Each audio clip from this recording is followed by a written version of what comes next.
Testing. All right, sounds fine. Let's see.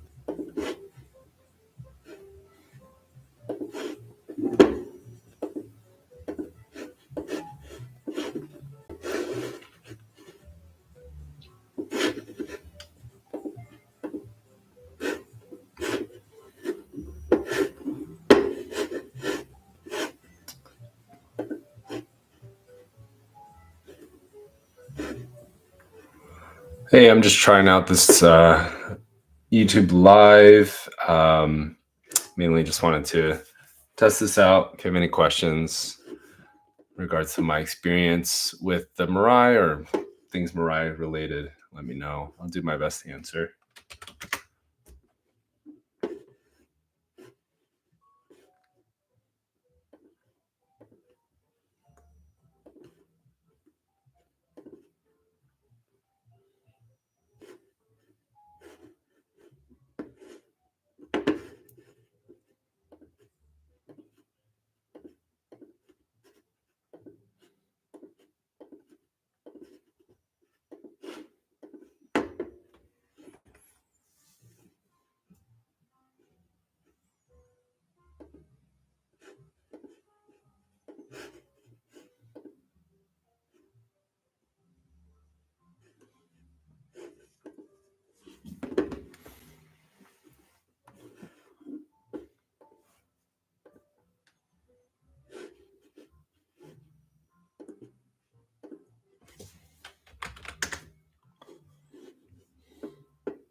Hey everyone, thanks for joining. I'm just trying this YouTube Live thing out. If you have any questions, if you want to shoot over, just want to chat, send it my way.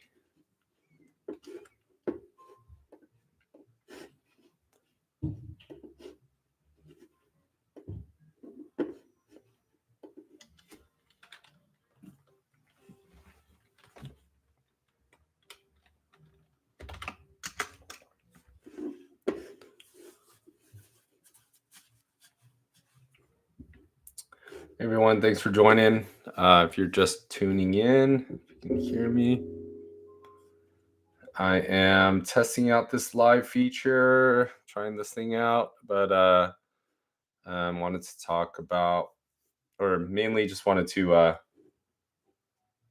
talk about my experience with the Mirai. If you have any questions, let's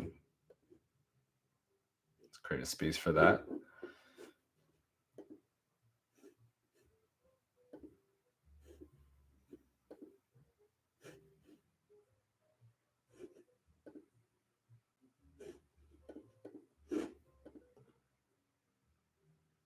Can you guys hear me okay? The audio light's not moving very well.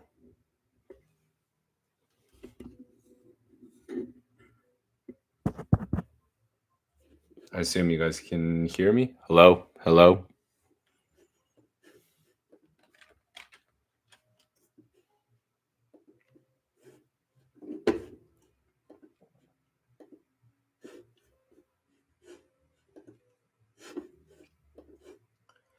All right. I guess until we have some more people trickle in. I did want to address one thing.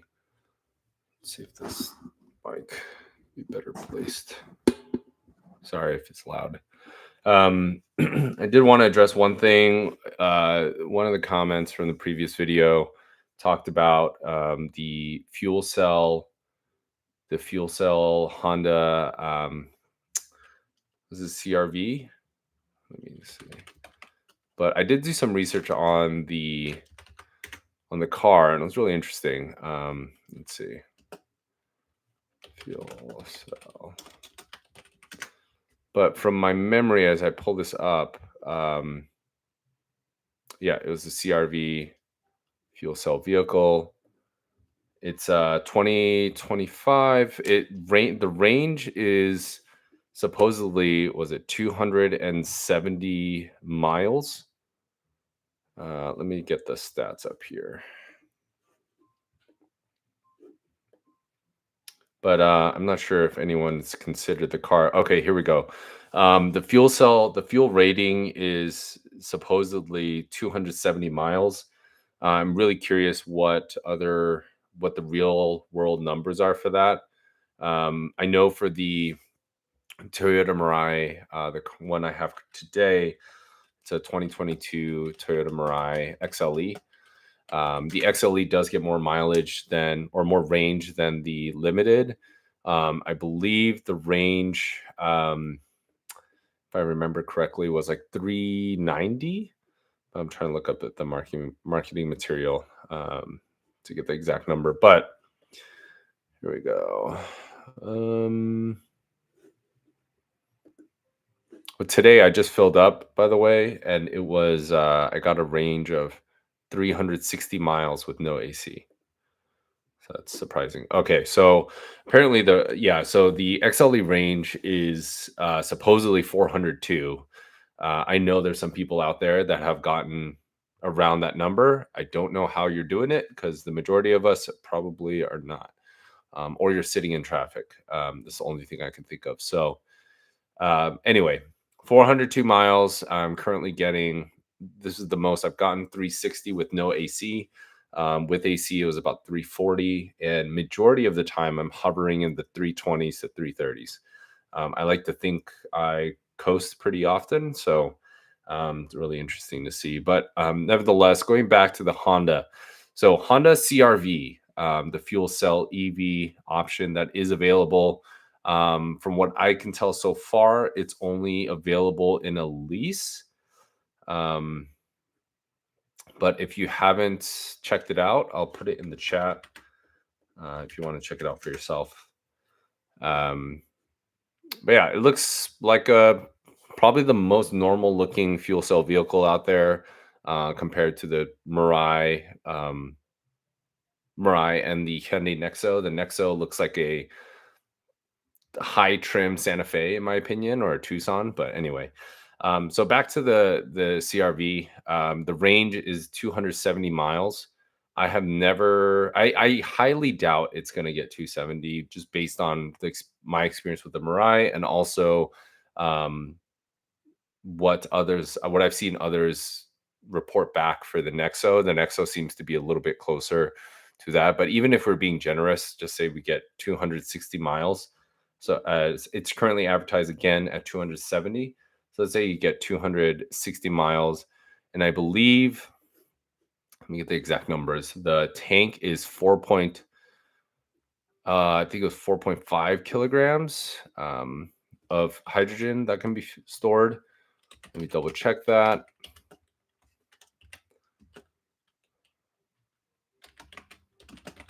And then if you have any questions regarding the Mirai or you want to share your thoughts, please feel free to put them in the chat. So the Honda CRV can hold up to 4.3 kilograms, and at the current market prices right now, Air Products still holding just shy of $30 per kilogram, and last time I checked, True Zero, which is probably in the majority of the stations that most fill at, is still $36. So let's times it by 36. So full tank is going to run you about $155, right? So still 200. So the range was 270 advertised. Let's be generous. Say 260. Wait, doing the math backwards. 155 divided by 260. That's going to be 59 cents a mile. That is even worse than the Mirai. So the Mirai, um, I believe, was like 53 or so cents a mile, depending on which range you use. So one, you're probably going to run through that really, really quickly. So yeah, I don't know how attractive this looks to a lot of people, but yeah, the Honda CRV fuel cell. But yeah, I guess yeah, the main reason I wanted to bring this live chat up, I was hoping there'd be some questions, but I guess not. I'll just keep rambling. Talk about the Toyota Mirai, but again, if you watch any of my videos, I think the car looks stunning. I think it looks great. It rides great. As many owners will probably say, the ride is like Lexus, and um, it was apparently could have been a Lexus. There's some political things going on at Toyota, but nevertheless, ride's great. The only downsides that I've reiterated on the car is I guess, the livability of it. It drives great. Back seats are usable, but for the size of the vehicle, it's just way too small, and the trunk is way too small as well. So the packaging, something needs to be done with the packaging. I don't know if there is anything else that could be done, but in a sedan form. But yes, okay. Rob C 009. What are your thoughts on the current price of hydrogen? Do you think the price will go down within 3 years? First gen Mirai owner since 2022. Well, Rob, you are a much more ambitious man than I. Being a first gen Mirai owner since 2022. So I personally, so let me first answer it short, and then I'll explain. So the short answer is no, I don't think it's going to go down. If anything, I think it'll stabilize. And if it does go down, I think it'll go down a couple dollars. And the reason why I say that, I don't know. I'm not going to pretend to know the politics and the um, how the government subsidizes the entire infrastructure and how that kind of trickles down to the consumer grade level of hydrogen vehicles. However, before I purchased my 2022 Mirai, I wanted to get educated as possible on the product and also the infrastructure, more importantly. And I thought I did my research good enough to prepare myself. And in that process, I looked at the fuel prices since I think it was 20 when it first started. Someone will correct me, but I believe it was like 2017 to 2022 data. So essentially, I try to see what's the trend line and what are the deltas between the yearly differences, increases or decreases, and what are the monthly, any seasonal differences. I try to grab any sort of high level headlines to incorporate into that data, and then give me a general idea of where the prices are headed. And at the time, um, hydrogen was around, I think it was like $17 a kilogram. And this is in 2022. And I'm sure you are very well aware. Um, and then if you look at the trends going back from 2022, not looking at it today, it increases steadily. It's been increasing steadily, regardless of all the politics and all that stuff.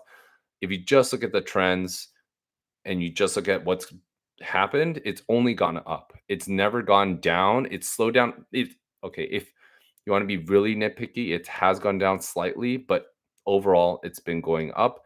And I'm sure, as you have felt, and I've felt, and everyone else has felt, since 2022, it's exponentially blown up. It went from, I remember it was 17, and the next big jump was 22, and then 27, and then 30, and then 27 to 32, and then 36 for at least true zero. So um Yeah, I don't think it's going to go down. I'm sorry to burst your bubble. That's my honest opinion. I may be wrong. If you think otherwise, let me know. But from the research I've done, just looking at very high level macro trends, it's it's not going down. Um, Danny Kim, did you receive the federal tax rebate and California tax rebate? I did receive the California tax rebate, the tax credit, I assume you're referring to for the federal. I missed the cutoff, so I did not receive it. I believe if you did make the cutoff, the federal tax credit was for I think $7,500 or so. If you did receive or did exercise that, let everyone know in the chat. But I did get the California state tax rebate, and the rebate I received was $4,500. And I'm sure I don't know what exactly alt like could adjust that. I think it's like, could you have gotten more if you were in a different socioeconomic class or area? Not sure, but I received $4,500. And that gives me a little tangent as people are trickling in. I received the state rebate. I received at the time was $17,000 off from Toyota, as that was a Toyota credit, essentially a discount. 0% interest, 0% or zero down, 0% interest for 60 months. Um, and then what else? Obviously, the fuel card, as everyone knows, the 15,000 or um, 6 years, whatever comes first. And at these prices, it's you're not going to hit those um, those milestones in terms of time. But I was expecting to keep the car for about maybe almost 4 years, give or take, and then get rid of it or potentially keep it if the hydrogen prices went down. And the way it was going, I was like, "There's no way." So I got rid of the car. Or I'm still planning on getting rid of the car.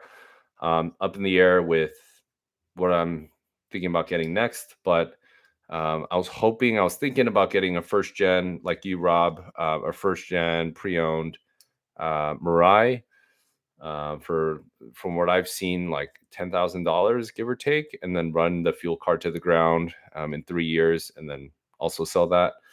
But at this point, I am not considering getting another hydrogen car. One, the prices of fuel is the obvious one. Um, I'm a little worried about the resale. Is there gonna be even any sort of value? Like, where's hydrogen going? And then just convenience. Um, yeah, infrastructure's say what you will, but I don't think it's very scalable for the common consumer. I can tolerate it and planning around it is fine, but I think it's not scalable. And at least from just a consumer standpoint, I'm not talking about the infrastructure and how, yeah, essentially the infrastructure. I'm just talking about from a pure consumer level. Um, it's just not like how do we even if everyone was on board, it's not going to happen. At least not immediately. And I think that might be a little unrealistic to say, but consumers are picky, especially with their second largest purchase of most people's lives. So, yeah, I was considering that. Not thinking hydrogen anymore, and especially, I don't know if many of you have used Toyota's, I guess, like Mirai support. They've been tightening it down quite a bit, and it's been subtle, but in I guess death by a thousand cuts. It's for example, if you didn't have fuel, if you didn't have a station that was online within I believe it was at the time a 10-mile radius, they would supply you with a rental and they would reimburse you one tank of gas a day, which is extremely reasonable for most people. And you could use that car for a week. And then if it's still down, they would kind of give you another week and then so forth. You could have driven that car anywhere. They usually partner with Avis, from my experience. No problems whatsoever there.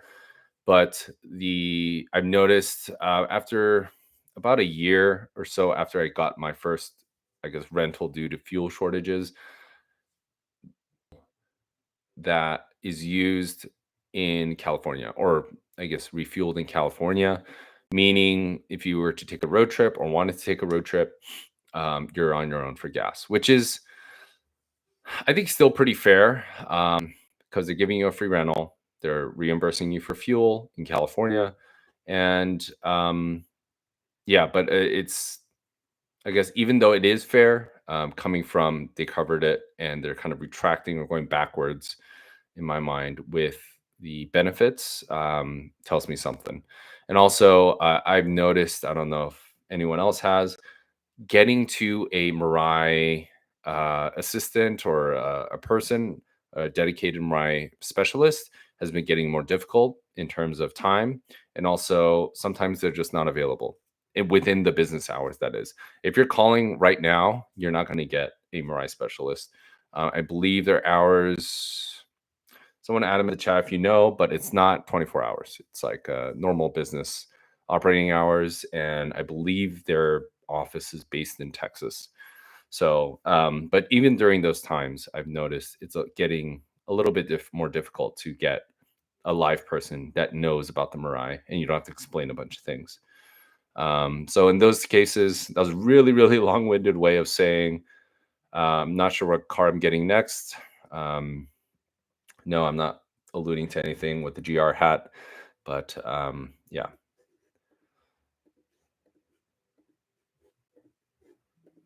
I will say, though it's probably not extremely efficient, the rear wheel drive functions of the Mirai, I love.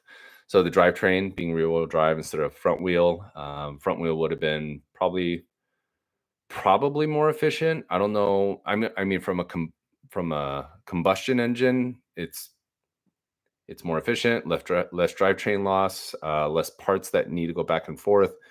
Um, but I appreciate that they did the rear wheel drive of the Mirai. I think it's balanced a little bit more, especially with that fuel cell in the front. And I'm sure many of you know, with the soft, plushy suspension, you feel that front load up quite a bit when you're under some braking. So, what else? What else? I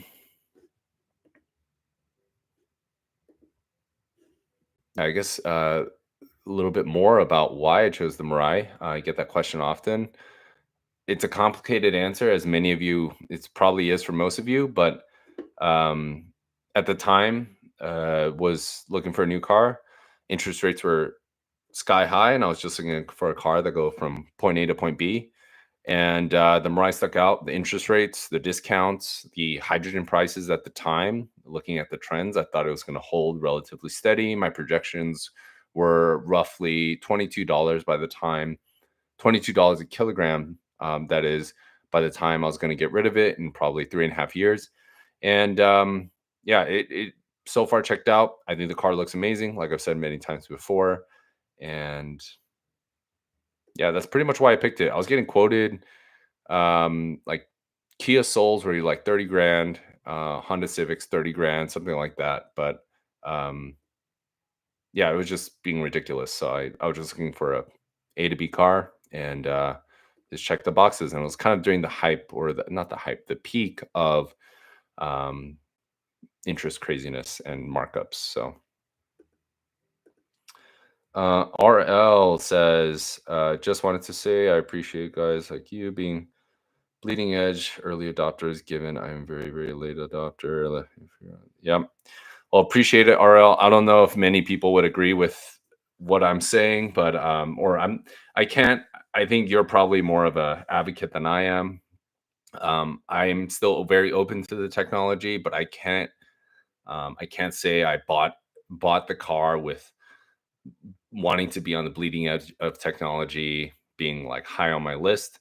I think it's very interesting. I think it's packaged very nicely. The concept intrigues me, but yeah, I won't say that's like, I really do appreciate it, but I can't take the credit for that.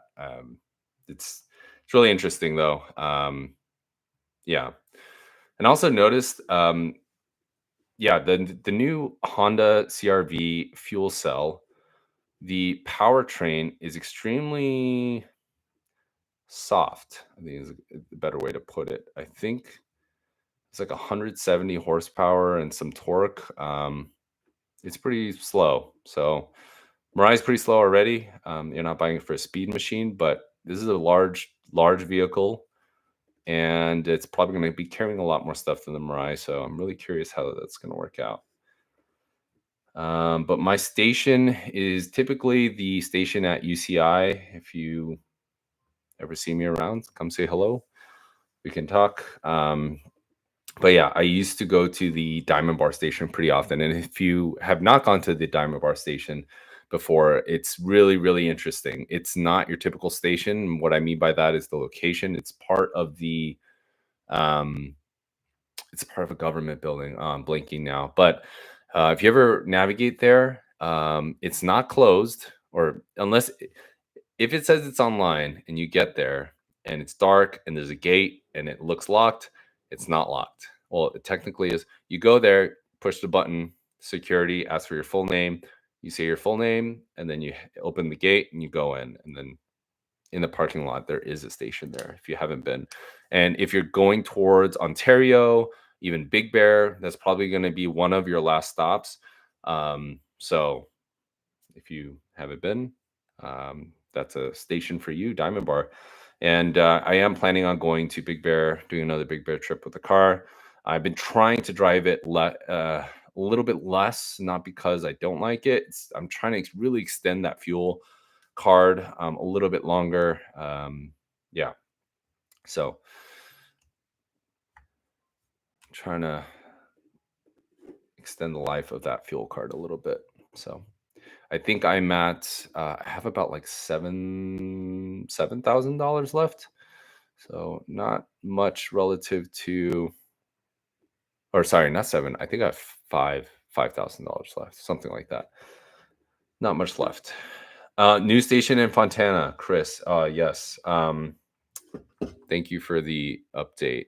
I haven't checked that one. Is that the one where you need a reservation? It's not that one, is it? I should know this. Right. Let's see.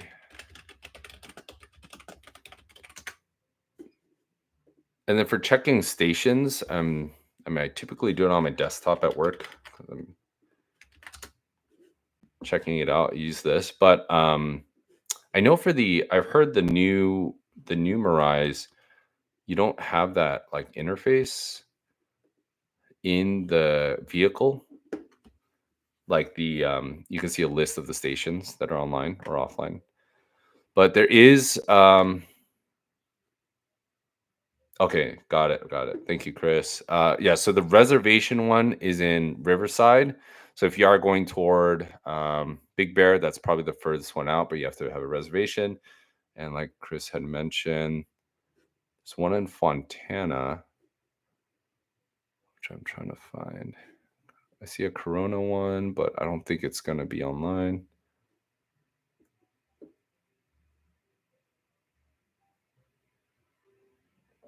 And then Ray asks, do you have a couple options after you sell or trade in your Marine? Oh, it's not open yet. Thank you.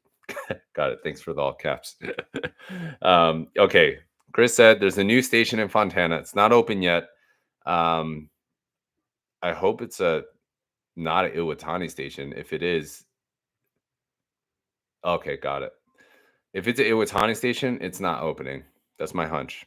There's been a station. There's been a station that's fully built and ready to go in La Habra on Beach and close to Beach and Imperial Highway in Orange County. That thing has been built and it was supposed to be launched almost a year ago now. Nothing. It's the Iwatani station, and as some of you or most of you may know, there is a massive lawsuit problems with Iwatani and Nell. Long story short, is at a high level, Nell builds the stations, and then Iwatani essentially commissioned Nell to use the technology, and apparently their parts, they use subpar parts. breaks down all the time, and they more or less suck. And that's what Yatani's saying. I'm probably saying it a lot more bluntly, but that's pretty much it. So hopefully the Fontana one opens up. But Ray, 1994. To answer your question, do you have a couple options after you sell or trade the Mirai? Um, yeah, so I'm a big car enthusiast, which is interesting enough that I'm a big petrol head, even though I love technology.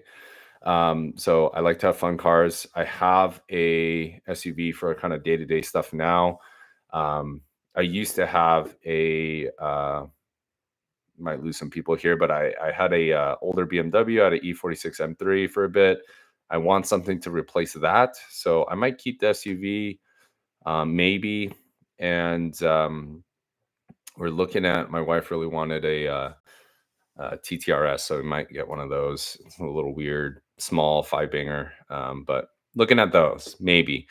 On the flip side, I am still slightly considering a used Mirai, pre-owned, and using that again and doing a little, kind of another video series with that. And I'm also considering that in terms of hydrogen, I would consider the Nexo if they had some sort of um, pre-owned program, but they doesn't seem like they do. And yeah, and I am considering possibly a Tesla as well. I really like the Hyundai Ioniqs as a vehicle. I really think they're cool. They drive well, but the infrastructure after going to Vegas and kind of living with an EV for a bit, like the Tesla infrastructure is just so bang on. Um, Regardless of what you think about the quality of the cars, I don't want to even get into the politics of that whole thing, but the infrastructure is just so much better. So those are some options I'm considering. Um, Todd Crook says Seal Beach Iwatani now open 24 hours. They've been working out the kinks. All right, well, fingers crossed. Hopefully, it stays open. Um, I feel like they've been saying been working out the kinks for a while. From the research I've done, it's a lot of the issues come from some subpar component of like a nozzle component. But for those of you that are way more versed in those types of things, please let us know. But hopefully, I'm rooting for it. Right now, it seems like the map on the hydrogen map in SoCal, majority green, which is great. In NorCal, pretty much all green, which is also great, probably due to the lack of vehicles. I don't know if many of you have seen, but the Toyota Mirai sales, unsurprisingly, are taking a total dump. I think starting, let me pull this up. I always check this once in a while. All right, so starting in 20, let's see. Okay, so it kind of picked up a little bit. Okay, essentially all of 2024 has been a total dump for the Mirai. What I mean by that is sales volume. In 2023, we kind of max season was summer, kind of May, June, July, at around 400 to 450, give or take, units sold. And then earlier in the year, it ranged anywhere from like the low 200s to the mid 400s, which is pretty strong compared to the previous years. 2024, I think 2024 started out, January was 44 units the whole month compared to the previous year, 222. And essentially, this whole year has been in the mid 50s, give or take. And the lowest, which is ironic, was May, at 18 units sold. And the previous year was one of the stronger months at 406. And it's consistently been in the below 50 volume since April of this year. So the Mirai sales are tanking. Unsurprisingly, I'm sure the Nexo is following suit with that. I'm sure Toyota's trying to figure out what to do next, but yeah, it's kind of sad. I really hate to see a beautiful car go like that, but we'll see what they do.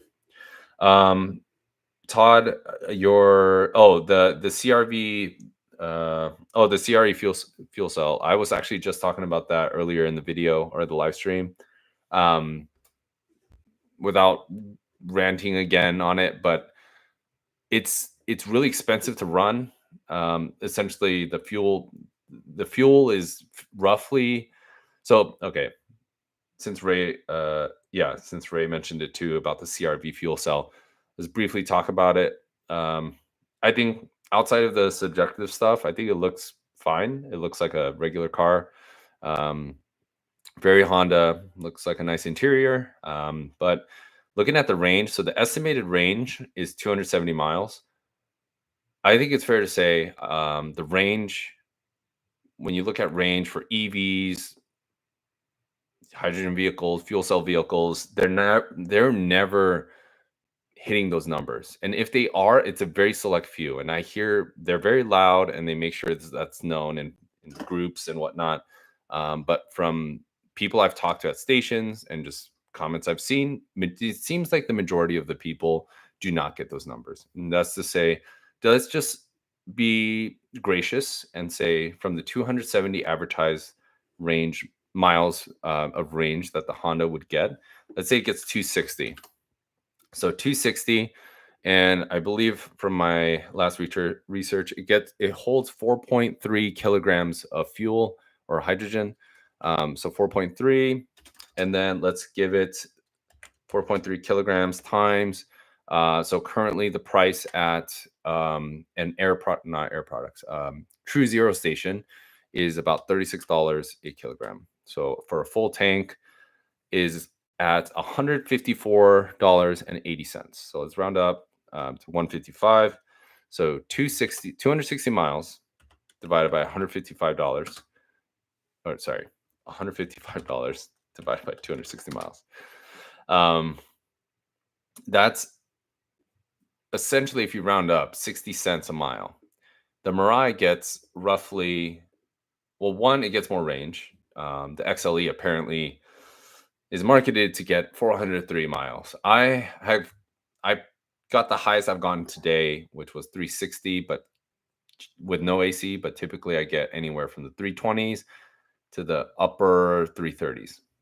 So that gets me around 53, I think, cents a mile, which is still terrible. But compared to this, another 7 cents a mile.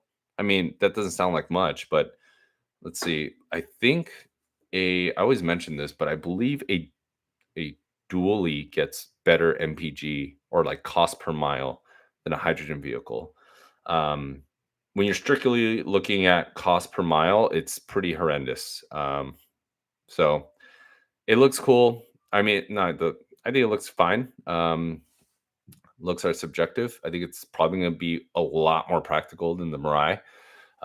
If you look at the Hyundai Nexo, it's pretty much they've really saved on the packaging. But yeah, I think it's cool. But I think people are going to find out real quick that it's just not enough range and it costs way too much. So hopefully this brings in another wave of interest and demand, and we see more investment into the infrastructure that is hydrogen. And yeah, maybe we can see finally some scale, some efficiencies, things like that. So hopefully, I'm hopeful. I know I'm very cynical, I'm very critical of this stuff, but I'm still very hopeful. And again, just want to reiterate the why I bought or why I started this channel was because there was just not enough information about like what it's like to really live with a hydrogen vehicle, not live with it for 2 or 3 days. So that's kind of the main reason why I started it. So RL asks, when you bought, did Toyota tell you that they were trying to build a bunch? Yes. Okay. Okay. Yes. So RL's asking, when I purchased the vehicle, did Toyota or the representatives, Toyota representative or salespeople, essentially mention or allude to infrastructure being more robust quickly, or more stations essentially, bottom line, right? Um, when I was speaking to them, they did mention it. They didn't harp on that as heavily. Um, mainly, I want to say it's because I like to think I did a lot of homework, and when I went in there, I knew, I feel like, probably more than the average consumer. I don't know, but they didn't. It didn't feel like they had to like sell me on like why you should be okay adopting this new kind of cutting edge vehicle. So they did mention it, but they weren't like pushing hard on it, if that makes sense, or emphasizing it as much.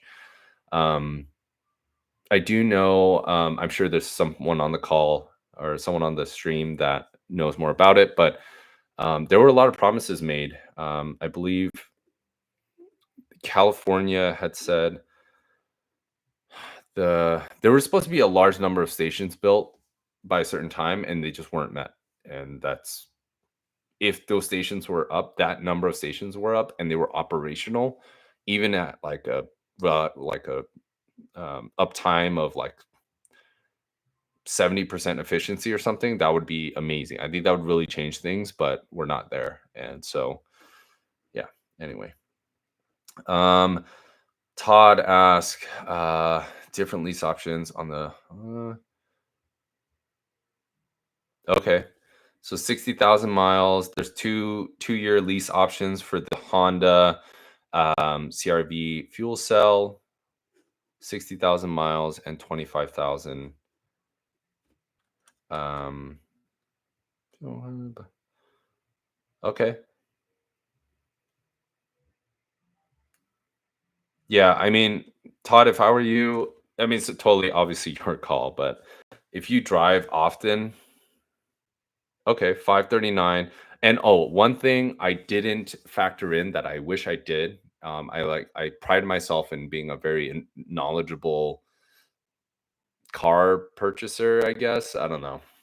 But I didn't factor in registration costs, though it's relatively small in the grand scheme of things over a span of a year. The Mirai costs like seven, or not like, it's the Mirai costs 700 and change, a little over $700 per year to register, and I'm sure many of you do know that. Um, I'm curious how that looks when you buy a used one, but it's quite expensive. So I would imagine the Honda CRV, given the MSRP is 50,000, just a little under the XLE Mirai, you're probably looking at still like the high 600s in registration, and insurance is quite an arm and a leg. Where I am now, insurance, I have full coverage, pretty, I would say, pretty, not basic, but I have pretty good coverage. I pay roughly, I think it was like 120, 100 or 120 a month. In my previous location, I was paying 190. Same exact coverage, no accidents, no nothing. So it makes a huge difference, regardless of what car you get. But especially, it seems like it's exaggerated with a kind of cutting edge vehicle. So, but I mean, if the deal's great for you, let me know. I use Geico, that is, for the insurance. Ray asked. So I use Geico, and I have gotten quotes elsewhere, and the Geico is the cheapest that I can find. It was Geico or Mercury. It was one of the two that were always kind of neck and neck. And I didn't really want to go into the fringe kind of insurance, not mainstream insurance brokers or providers. So that's what I found. So Chris asked, "What do you think about the lawsuit? Which one?" I feel like there's so many going on. So yeah, I what do I think about it? I'll be totally candid here. I didn't like state anything. Not, I don't think it's that impactful coming from me, but um, I'm not involved in any of them, the class actions. I still believe there is oh gosh, I was talking to a lawyer about this. There's a clause when you purchase a vehicle, but essentially, my kind of philosophy is, if you purchase you should know what you're getting into, I guess. I know that sounds super entitled and maybe condescending at times, but if you're purchasing the second largest expense of your life, and especially when it sounds too good to be true and no one is buying it, there's a reason. Like when it smells like that, it's like, yeah, there's a reason why people are not, yeah. So that's my take. Essentially, I'm not involved with any of them in terms of like joining any of the lawsuits. Um, and yeah, we'll see how it goes. I'm still curious. Be on the lookout, but let me know if you have any details on that. RL asks, not Toyota related, but what's your opinion on the news today that Nissan has 12 months left to survive? Great question. I don't know. I haven't really formed. I've been doing some research on that as well. I don't really know what's going to happen. I have a feeling this is totally just off a hunch. Yeah, I mean they're really leaning. I feel like their Nissan kicks and those low cost SUVs is kind of their Hail Mary. The margins are extremely low on those cars, but I think they're really trying to get a name out there. I think they're what their money makers should be are from Infinity, just like Lexus is for Toyota. The margins are just way better with luxury cars. So I don't know. I don't really have a strong opinion yet. I don't think they're going to go under in 12 months. And if they do, they'll probably just do a restructure. Um, so yeah, you probably have a better opinion than I do. Yeah, yep. Todd, 2017, you were very much a if you had a Mirai then you are definitely way ahead of the curve there. But yeah, almost $10 a kilogram would be insane. I would, yeah, no brainer. I would just get another Mirai, um, or a Nexo or something. What is your Philippe asks, what is your highest and lowest estimated range after refueling a full tank? Yeah, great question. Before I answer that, I have a conspiracy theory I want to share. After I want to say, or I don't know if it's conspiracy theory, but um, the my range has been was significantly better after like a year ago. Starting a year ago, I've noticed before that I usually got the highest before, or let me answer your question directly, Philippe, first. My highest was today, which was like pretty much 360 miles for a full tank.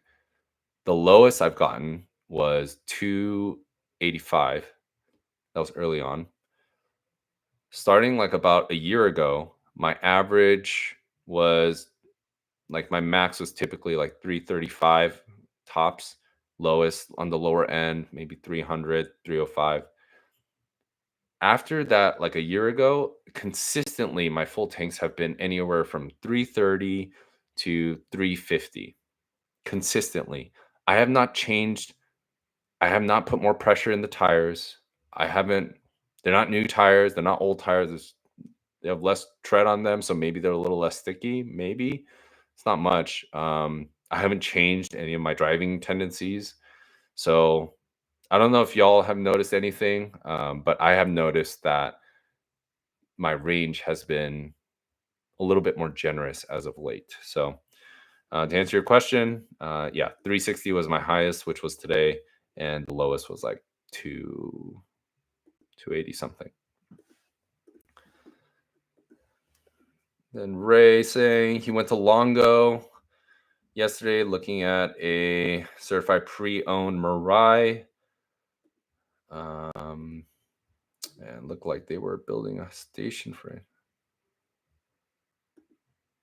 Okay. I mean, apparently Longo may have a hydrogen station they're building on premises. Um, that's really interesting, actually. I'm really curious how their insurance is going to like that as a business, as a dealership business. I'm really curious. Maybe the benefits and the all the incentives that come from the state outweigh the insurance costs. Because I would imagine if you have a hydrogen station on your premises, on your property, your insurance is going to skyrocket outside of your operating costs. So that's really interesting. I think it's cool. I think it's cute, but I don't think it solves the the problems that are at, like, we need, I guess, in my mind, we need solutions that scale, not like onesie twosies.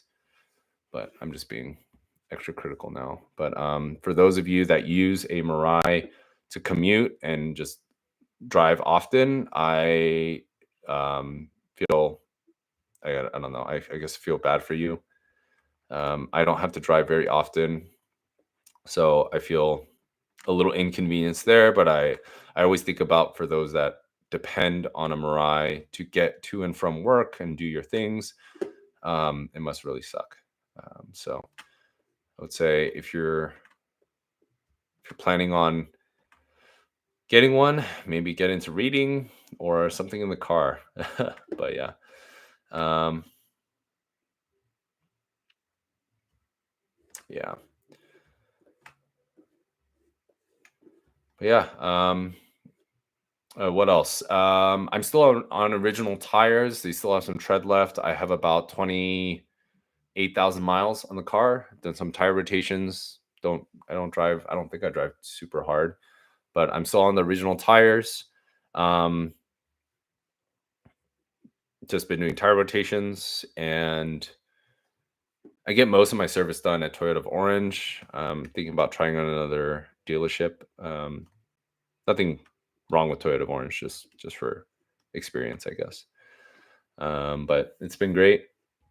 Almost hitting that 30,000 mile mark, and having to do that service. And Ray says, I wish they built more stations when driving up to NorCal. It's crazy that there's only one. That's true. With that being said, if I wish they did build more as well, but also I totally understand why they don't. It's because no one really uses that station. And I think, uh, who's that? There was a big YouTube channel that did a trip.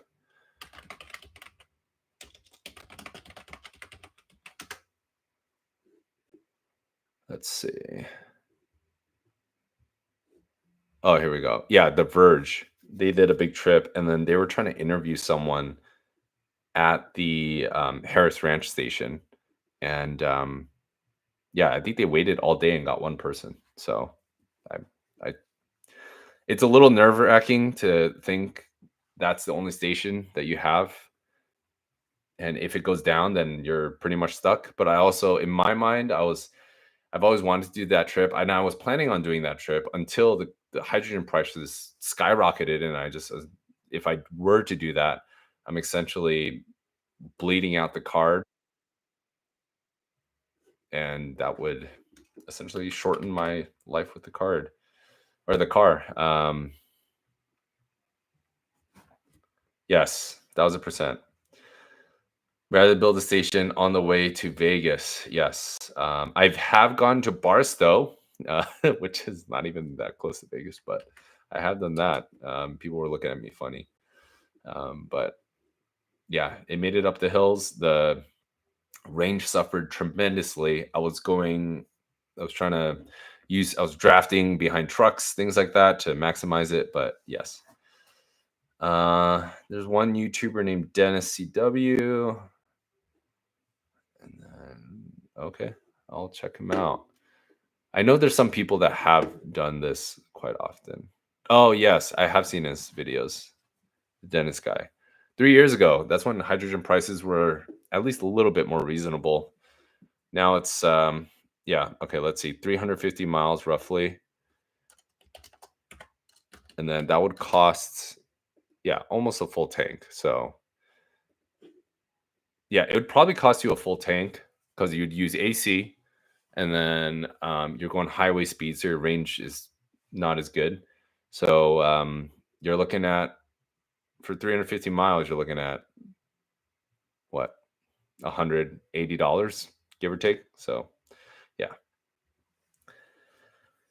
Yeah, exactly, Ray. It made a little bit more sense at that time. Now, unfortunately, not so much. Yeah, this is great. Should probably do these more often. I hope, yeah, everyone found some info helpful here. Obviously, there's plenty of people that know way more than I, so check them out. But yeah, Leo asks, "Will you buy another Mirai? What car are you getting next?" Um, Kind of answered this earlier, but short answer is still considering possibly getting a used Mirai, a certified pre-owned one. Yeah, fuel card 15,000 with a used prices. I mean, it depends, but ranging anywhere from like 9 to 16,000. So, um, yeah, so maybe that, but realistically, I'm probably going to get gasoline car, most likely, or an EV, maybe a Tesla. Not because I think the cars are fine, but the infrastructure is just. I test drove Hyundai Ioniq 5. I've tried the Kias. I've tried um, the Bolt, and the infrastructure for Tesla is just second to none. It's so much better. So in terms of livability, I'd probably do that, or some sort of enthusiast car. But so those three, like essentially use Mirai or use Mirai EV or a enthusiast car. So yeah, probably one of those. We'll see how it goes. But thank you, RL. Leo asks, I think if you get a Tesla, it'd be good for the content. I wish that's what you get. To be honest, I was thinking if I get a Tesla, it'd be worse because yes, there's a lot of Tesla drivers out there, but I'm just another. I feel like what makes the channel special, and my production value is not that great, obviously, as you can see this, is because it's a hydrogen car, and I feel like there's so much content about Teslas. Everyone has a Tesla. Where I live, I feel like everyone and their mom has a Tesla, so I don't know how much new content I can do outside of just being a previous hydrogen owner, but maybe. Which one would I get? Um, Honestly, I'd probably get a Model Y. Like I know it's extremely boring, but there's a Model Y or an S. Model Y meaning because you get the practicality of an SUV and it's cheaper. I like the Model X, but it's just at that point you're just in totally different um, price points. A Model S, I know is still up there, but I might get a used one. Maybe I've always loved the styling of it. Um, yeah, so maybe that, or maybe I should get a Fisker. I have been entertaining that very, very lightly. So there are some Fiskers that you can get for I've seen as low as like 11 grand. I don't know how they do that, but yeah. Obviously, you're not going to get any sort of aftermarket or any sort of dealer support, any sort of brand support. No, nothing. You're on your own. So obviously, take it with 20 pounds of salt and really think about your choices there.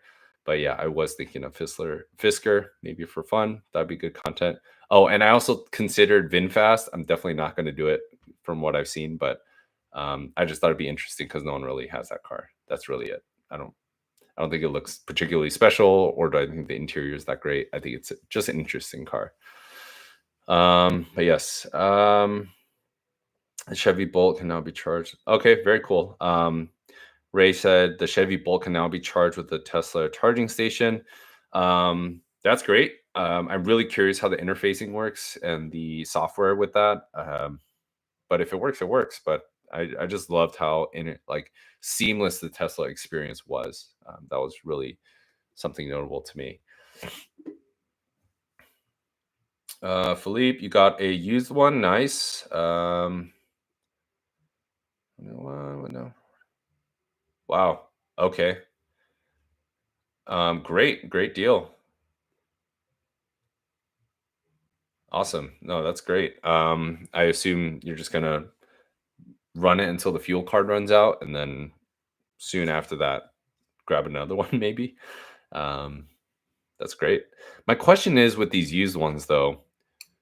I know Toyota's certified program buys, cars that are coming back from lease or recently purchased ones. Like, who's buying the Mirais or any other fuel car, like fuel cell car for that matter, after the second owner, more or less. So, like, what happens after that? That's my question. Like, it's a great deal, and even in scrap value, I'm sure it's worth something. But like, where are you selling it after? That's a question I have in my mind. Um, it says I disagree. We all into these. Okay, all right. Oh, I appreciate it, Leo. I like the model. I don't like the new Model 3 design. It's very subjective. I think the Model 3 original design is much cleaner. I feel like the Model 3 currently is trying to be. It's yeah. I'm not a huge fan of it. I like the taillights a little bit more, but the front end, I just don't like it that much.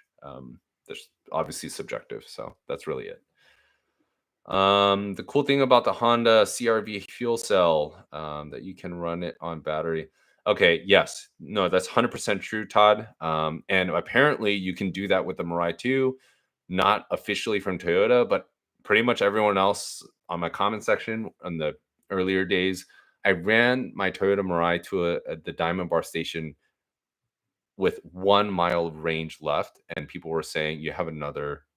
I think it was like 28 miles. I'm not willing to test that, and I've never heard from Toyota that that is possible. If you've done it, let me know. Or if you're too embarrassed to say it and you got towed, then so be it. But yeah, that's pretty cool though. It is cool. I'm really curious. Like, I think it's a good safety net to have, but it's still to me like it's just a band again. Like, I sound like a broken record, but it's just a band-aid on a bigger problem.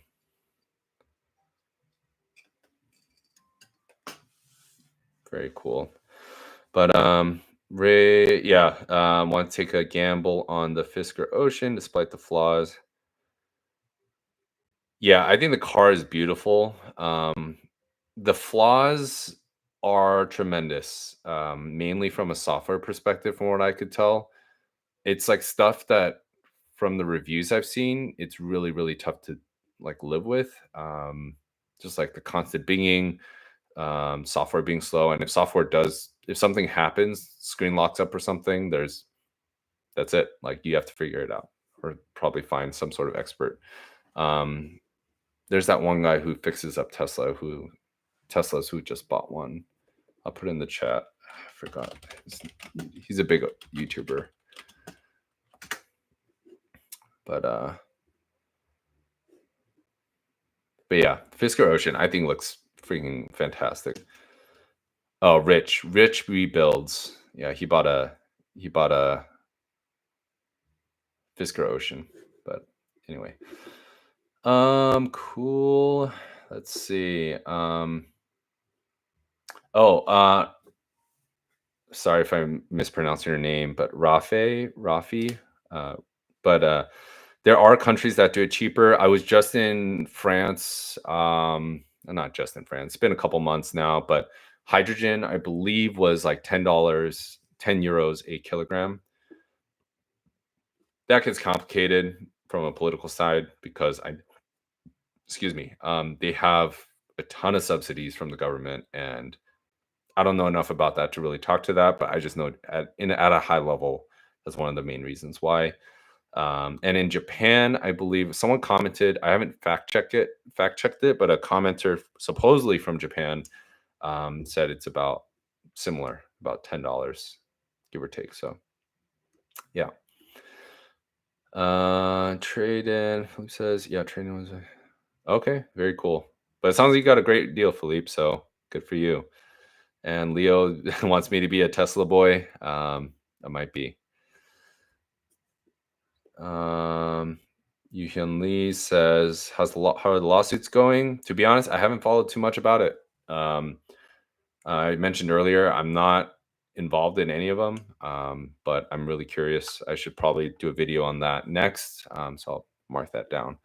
Kind of do a follow up on where the status has been. I've talked to a couple lawyers that are directly or indirectly involved. And yeah, so I'll do a video about that. I'll do a little bit more research instead of just guessing here.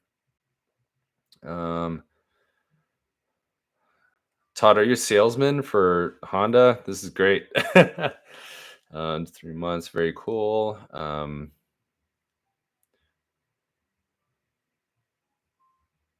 Okay, very cool. Yeah, essentially the immediate torque from the electric motors is definitely great. I will say one thing, I will say one thing about I don't know if this is true, but for the Toyota Mirai, I don't know if the sport mode changes anything about the suspension. I thought it would, but it doesn't. At least from what I can feel, it just makes the throttle response a little bit more peppy. And then Ray mentions, pretty much you're dependent on a group called FOA or Fisker. So, okay, yeah. Yeah, I mean, Fisker's Owners Association essentially means like a crowd, like a bunch of masochists that group together, try to use their brain power to fix things. So that's what I see. How many miles are on my Mirai? Just shy of 30. I think I'm at like 28,000, give or take. Okay, got it, Todd. It is a great deal. Don't get me wrong. All these I feel like deals for Toyota, Hyundai, now Honda. I mean, the deals are great for a reason. And if you can adjust your life to do it, then more power to you. I will say, going into the hydrogen infrastructure family, I guess, if you will, it wasn't that daunting, I guess. Like after my first fill, I felt pretty comfortable with it. Wasn't comfortable with the lines that I would have to deal with, and probably everyone else. But I thought that entry, kind of barrier to entry on like how to use it, was pretty easy. Yeah, it doesn't Mirai have any issues? My Mirai, no issues. Oh, one thing, it's not a major issue, and I want to say it has something to do with where I used to live. Where I used to live, I have to go the backside of the building. There's like four short but steep speed bumps, and I would deliberately go over them at an angle so I don't scrape the front of the car. I think that body articulation got the bushings to creak more than they should with any other Mirai. Um, and so yeah, it creaked in the rear at low speeds when I would go over bumps, like speed bumps or a driveway at low speed, like low speed as in less than 5 miles an hour. Outside of that, it's been fantastic. That was just a small annoyance, and the bushings were changed. And I have a gut feeling that all that needed to be done was some silicone lube on the bushings. That's really it. But I had bushings swapped out twice. I didn't. I don't think that needed to be the case, but I think it was the subframe bushings on the rear. Other than that, it's been great. And Ray says, I'm still getting considering getting an electric car next year, but I'm worried about the EV tax credit. Is Trump going to get rid of the tax credits? Great question.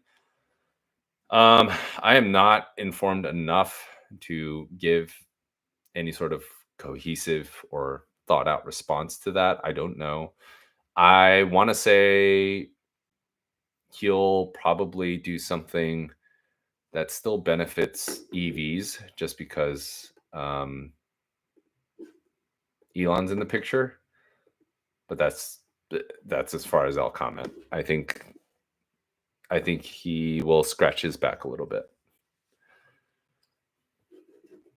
So maybe he'll host another. Maybe they'll host another EV American built EV thing again, like Biden did, and not invite Tesla. Anyway, that's as much into politics I'll go into. Did I experience the frozen hose? Yes, for the frozen hoses. So I have gone through this experience a couple times. Well, here's a couple things not to do that I've seen. One is like pour water on it. I've seen that twice. Bad idea. Don't do that. You might ruin it for everyone else. But when I went through the frozen hose situation, first thing I did when I first experienced it was just wait, and it ultimately did work. But I think there is a alternative that could work better that I found to work, and it might anger some people, maybe. But um, when it's frozen on, I essentially wiggle the nozzle around I got, I guess the input shaft of the that's attached to the car. Not super aggressively, just like side to side, move it around. And the idea here is to break up the ice where the pieces are, or break up the ice that's on the pieces that move. And then at that point, your hand is going to be on it too. So you're also transferring heat from your body to those parts. And then ultimately it'll come off. But yeah, long story short, I think I just had to wait. So yeah, waiting and wiggling it a little bit. If it doesn't work when you're after some wiggles, you just gotta wait. So yeah.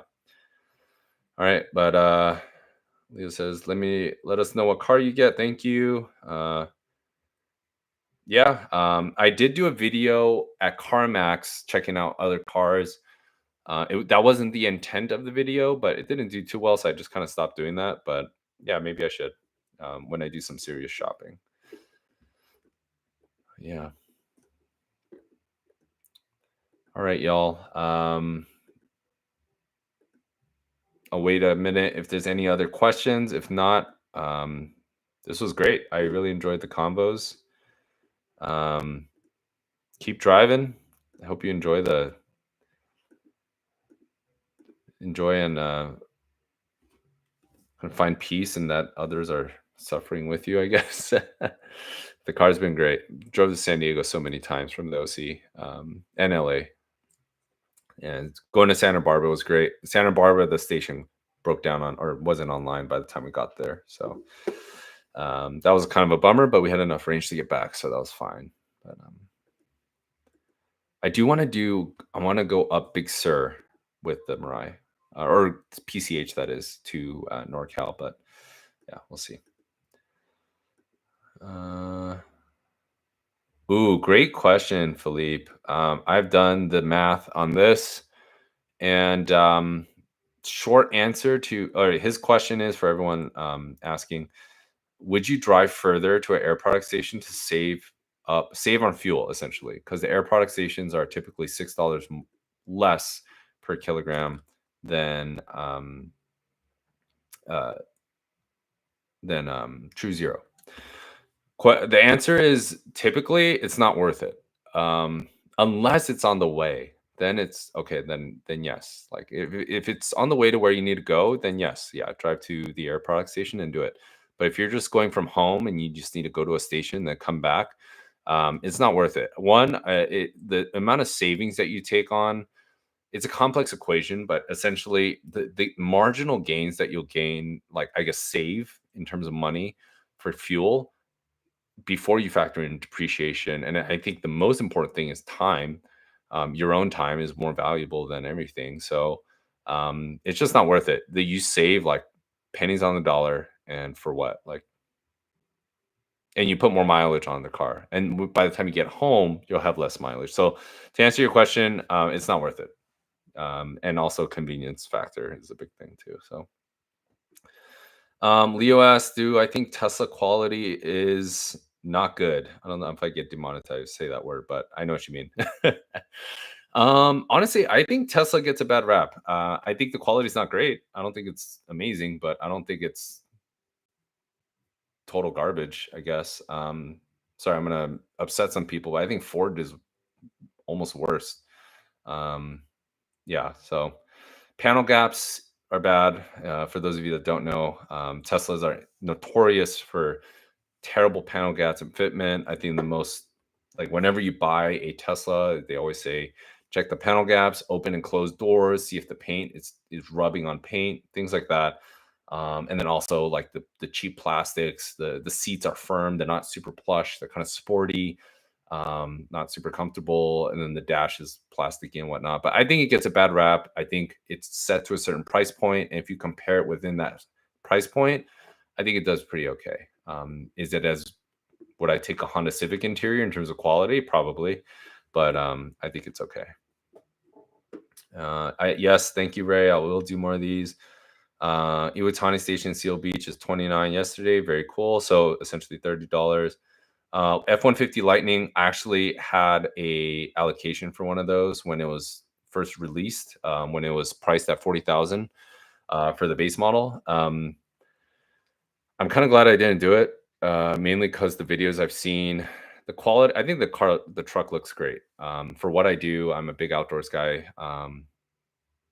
Yeah, I think it looks great. It has a functionality, essentially drives and looks like a regular truck, which is kind of nice. Um, but the range sucks, and yeah, this range sucks. And I've heard a couple handful of like suspension issues with those trucks. So, and especially with the new price point now, it's not that attractive to me. But I think it's a great looking truck. I like how subtle it is. And Rivian, yes, I do love Rivian. I have a handful of friends that are actually um, there that work there, and yeah, I love them. The price point is just it's just not worth it to me. I'd rather spend that much on a something else. Um, yeah, I would probably get the R1T if I was to get one. I want the truck version. I like that kind of tunnel they have between the cab and the bed. Yeah, I think that's really awesome. And they have that attachment or addition you can buy where you can pull it out and um, do a barbecue or whatnot. So I think that's super awesome. Build quality, from what I could tell, looks amazing. I haven't been in one yet, but so far it looks great, and I've only heard good things. But it's a heavy car. I'm sure insurance costs a lot, and everything costs a lot. And for what I want a truck for, it's a little too much. Maybe a used one though. But sweet. No, thank you all again. I'm gonna end the stream, but thank you for coming through. This is my first live chat. So I appreciate it. Let me know what your thoughts are in the comments or in the chat here. I don't know exactly how this works just yet, but I'm gonna end it now. Hope everyone has a wonderful Thanksgiving. And just yeah, I hope everyone gets to eat a bunch of food and enjoy some good company. So thank you so much. And I will see y'all later.